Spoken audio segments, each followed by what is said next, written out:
बनर्जी का 15 साल का राज अब खत्म होने के लिए जा रहा है। 300 सीट की बात कर रही थी ममता जी, आप 100 भी नहीं आ पा रही हैं। ওই বাবা আমি ওদিন বলছি 200 সিট জিতবে 300 সিট জিতবে 300 সিট জিতবে কিতে হবে কিতে হবে अभी तो 100 भी नहीं पहुंचा। 100 ওরে বাবা কি বলছিস তুমি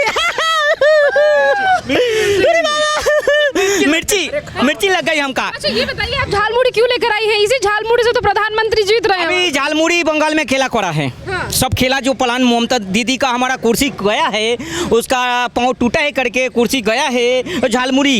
अगर मोदी जी इधर आया झालमुड़ी नहीं खाया करके होता तो अभी दीदी हम बंगाल का होता। अभी हमारा अभी बहुत टेंशन करके हो रहा है। क्या इस बार जो टीएमसी की हार हो रही है इसमें टीएमसी और आपको क्या बड़ा कारण लग रहा है? अभी सब पनौती लोग इधर आया ही करके सब हारू लोग हम मना करा है। तुम लोग इधर बताओ बंगाल में तुम इधर हमारा फोकट का चाय खाया है। अखिलेश जी भी आया है, तेजस्वी जी भी आया है, केजरीवाल जी भी आया है और राहुल जी तो हमारा अगेंस्ट में है। राहुल जी बोला दीदी का सरकार पोलराइज करता है, दीदी का सरकार भ्रष्टाचार करता है, वो नौकरी नहीं करता है। तुम क्या करा है 70 साल में? तुम भी तो पोलराइज करा है। अभी तुम मोदी का डर से लोकसभा में दीदी का सपोर्ट में आएगा, तुम प्रधानमंत्री। अभी दीदी हरा है, राहुल जी भी प्रधानमंत्री नहीं बनेगा कभी। आप यहाँ बीजेपी हेडक्वार्टर क्यों आई हैं? यहाँ तो प्रधानमंत्री मोदी आने वाले हैं। अभी हम क्या है कि बहुत घोटाला करा है, हुआ है गलती से बहुत सारा।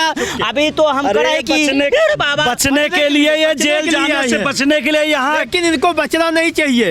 इनका जाएगा। अब जय श्री राम बोलो। जेल जाओगे? अभी जेल राम बोलना पड़ेगा। जय श्री राम ना बोलबे हमी बोलबे ना हमी बोलबे ना।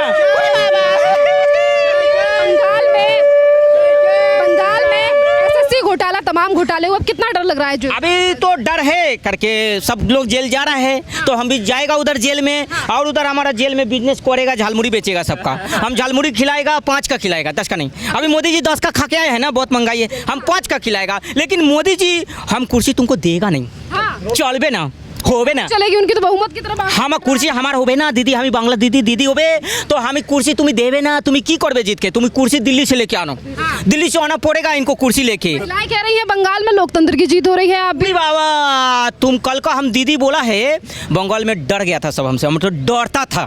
दीदी राज झुकेगा नहीं करके, हारेगा नहीं करके हम बोला है। अब हम बहुत डराया है करके, ये लोग हिंदू लोग को बहुत डरा के हम वोट करा है।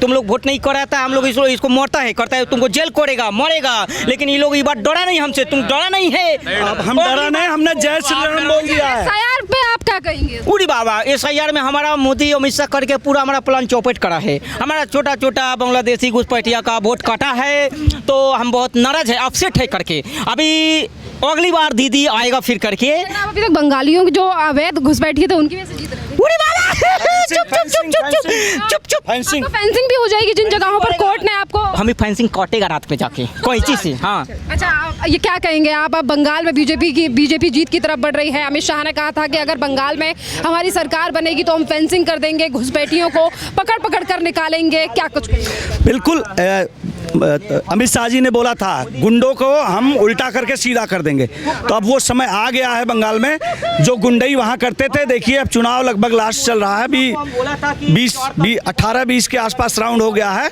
वहाँ पे कोई बदमाशी नहीं देखी क्योंकि अब दीदी जा चुकी हैं और दीदी जाने का टाइम उसी टाइम शुरू हो गया था जब अखिलेश यादव ने बोला था कि हम समर्थन कर रहे हैं। क्योंकि अखिलेश यादव का एक ट्रैक रिकॉर्ड रहा है, वो महाराष्ट्र गया शिवसेना को खत्म करवा दिया, बिहार गया तेजस्वी यादव खत्म करवा दिया। हम लोग कह रहे थे कि किसी न किसी कारण बस अखिलेश यादव को ममता को सपोर्ट करना चाहिए। जिस दिन अखिलेश यादव ने ममता को सपोर्ट कर दिया था उसी दिन हम लोग 120% कन्फर्म हो गए थे कि ममता बनर्जी 100% यह चुनाव हार रही है। इस बार आपको क्या लगता है क्या बड़ा कारण है कि ममता बनर्जी के राज को एकदम ध्वस्त कर दिया जनता ने? क्या ये हिंदुओं की एकता है? जिस तरीके से सीएम योगी आदित्यनाथ तमाम बयानबाजी की वहाँ पर कहा कि हिंदुओं को एकजुट होना चाहिए, क्या बड़ा कारण? ममता बनर्जी 15 साल से मुस्लिम तुष्टीकरण कर रही थी। जिन वोटों को लेकर के उनको बहुत ज्यादा घमंड था वही हमने भी किया है। हिंदुओं ने एक हिंदू बन करके वोट दिया है और ममता बनर्जी का जो पोलराइजेशन का गेम होता था हर साल खेला होबे कर रही थी, इस बार उनके साथ ही हमने खेला कर दिया।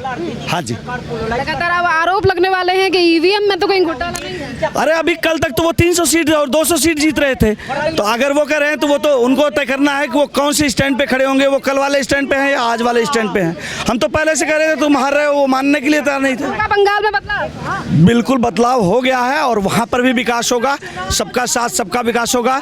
जो घुसपैठी है उनको बाहर किया जाएगा। जो फेंसिंग का काम है, जो अवैध घुसपैठ होता था, उस पर सबसे बहुत जरूरी काम होना है देश के विकास के लिए। झालमुड़ी इस बार बड़ी वायरल हो रही है, क्या कुछ कहेंगे झालमुड़ी? ये एक वहाँ का माहौल क्रिएट कर, मोदी जी का जो एक मास्टर स्ट्रोक था, वो उन्होंने 2-3 चीजें जो किया, एक हावड़ा के पुल के पास जो फोटोग्राफी किया था नाव पे बैठ करके, वो भी काम किया। अमित शाह जी लगातार वहां पर एक एक विधानसभा को जो लेकर के काम कर रहे थे, तो वो है कि आज का दिन है कि हमने बंगाल को भी फतह किया है। अभी भाजपा का स्वर्णिम दिन आना बाकी है। भाजपा का स्वर्णिम दिन तब आएगा जब हम केरला में सरकार बनाएंगे। इस लक्ष्य के साथ हम फिर से एक बार आगे बढ़ेंगे। अगले साल अभी उत्तर प्रदेश का चुनाव है, महाराज जी योगी आदित्यनाथ जी एक बार फिर से 300+ सीट के साथ में 27 में सरकार बनाएंगे और ये टोटी चोर जो अभी समर्थन कर रहा था उसकी लाल टोपी उड़ जाएगी। घुसपैठियों की छुट्टी होने वाली है बिल्कुल 100% 100% होना ही है। जितने भी आए सबको बाहर भागना पड़ेगा। जहां से आए बांग्लादेश से वहीं जाना पड़ेगा। बॉर्डर सील किया जाएगा। उसके बाद ये जो घुसपैठियों की राजनीति ममता बनर्जी करती हैं, इन सबकी राजनीति में पूर्ण विराम अभी लग चुका है। अब आने वाले वक्त का जो कहा जा रहा है कि बंगाल गुजरात बनेगा, लंबे समय तक भाजपा की राजनीति होगी, क्योंकि वहाँ की जनता इतनी त्रस्त हो गई थी। उस जनता ने अपने आप को हिंदू और सनातनी मानकर वोट दिया है। आपने देखा होगा ममता बनर्जी के जो भतीजे हैं अभिषेक बनर्जी, उनकी लोकसभा है डायमंड हार्बर, उसमें एक विधानसभा आती है फाल्टा। उस विधानसभा में ईवीएम पे भाजपा का जो चुनाव चिन्ह है, जो बटन है, टैप लगा दिया उन्होंने। अब आप सोचिए इतनी भयंकर स्थिति, इतना मैनेजमेंट होने के बावजूद, और फिर गालियां देते हैं चुनाव आयोग को कि चुनाव आयोग के जो आदरणीय ज्ञानेश कुमार जी हैं, अब जो भी अग्रवाल जी हैं, तो कोई भी अधिकारी है, अधिकारियों को भी गाली दे रहे हैं, ईवीएम को भी गाली दे रहे हैं। क्या होगा अभिषेक का? अभी तो अभिषेक बनर्जी तो कह रहे थे 4 तारीख को 12 बजे के बाद देख लूंगा किसने हमें वोट। देखिए अमित शाह जी के माननीय जो उनके पिताजी हैं, उनके बारे में जो अभिषेक बनर्जी ने शब्द कहे हैं वो नहीं कहना चाहिए थे। उन्होंने अब स्थिति ये बनेगी कि जो मुख्यमंत्री बनेगा भाजपा का, उसके बाद ये दोनों के खिलाफ जांच बैठेगी और कार्रवाई होगी। अच्छा एक मिनट रतन जी, बंगाल के साथ साथ असम भी चला गया। असम भी गया है, उड़ी बाबा कहाँ गया है रतन जी? हाँ। असम भी, क्या कहेंगे? असम में भी गया है। अच्छा हुआ है कांग्रेस गया है उधर, हम भी हारा, कांग्रेस भी हारा, बहुत बराबर खेला खत्म। असम की जीत पर क्या कहेंगे? बीजेपी जिस तरीके से देखिए हेमंत असम की जीत के बारे में मैं आपको ये बताऊं कि जो वहाँ के प्रदेश के अध्यक्ष थे कांग्रेस के, जो वहाँ पे चुनाव, गौरव गोगोई जी, वो खुद कहीं लाइमलाइट में थे नहीं। उनके ऊपर राहुल गांधी जी का भरोसा था। राहुल गांधी जी का भरोसा मतलब ये है कि आपको भस्म करने के लिए भस्मासुर का हाथ है, आपकी समाप्ति कर दी गई है, स्थिति है। और हेमंत बिस्वा शर्मा जी की जीत बहुत पहले से थी। 5 राज्यों में सबसे ज़्यादा अगर एग्जिट पोल्स भी अपन देखें तो 100% एग्जिट पोल्स ने बताया है कि भारतीय जनता पार्टी ही जीतेगी। और परिणाम आप देख रहे हैं, लगभग 100 के आसपास बहुत भयंकर सीटें आई भाजपा की। दोनों ही राज्य बांग्लादेश से जुड़े हुए हैं, वहाँ पर बॉर्डर लगता है दोनों ही राज्यों का। क्या कुछ कहेंगे अब कितनी ज़्यादा सख्ती बढ़ेगी? क्योंकि एक बयान था हेमंत बिस्वा शर्मा का जिस पर उन्होंने कहा था कि अगर हमें ये घुसपैठ रोकनी है तो त्रिपुरा में बीजेपी की गवर्नमेंट है, असम में भी है, हमें कहीं ना कहीं बंगाल में बीजेपी की गवर्नमेंट लाने की जरूरत है, क्योंकि उसी के बाद ये घुसपैठ रोक पाएंगे। देखिए जब हम अपने खेत की बाउंड्री करते हैं, उसमें अगर कुछ हिस्सा रह जाए तो कोई भी जानवर या कोई भी चोर उचक के घुस जाते हैं। इसलिए उन्होंने ये कहा था, पश्चिम बंगाल में भारतीय जनता पार्टी की सरकार बनाई है, जो कि वहाँ की जनता ने पूर्ण बहुमत की सरकार बना दी है। अब तक हम देख रहे हैं बहुमत मिल चुका है और भी सीटें आगे बढ़ रही हैं। और रात होते होते अभी 6-7 घंटे और हैं। 6-7 घंटे बाद जब प्रेस कॉन्फ्रेंस होगी चुनाव आयोग की, तो आप देखेंगे कि 160-70 के आसपास सीटें दिखेंगी। अब वो पूरा खेत हमारा सील हो जाएगा। और जो घुसपैठिए यहाँ हैं, उन्हें जो कहा गया है कि उनको धक्के मार के बाहर निकालेंगे, यहाँ वही रहेंगे जो इस देश के हैं, जो बंगाल के हैं, जो मूल बंगाली हैं, वही रहेंगे और कोई नहीं रहेगा।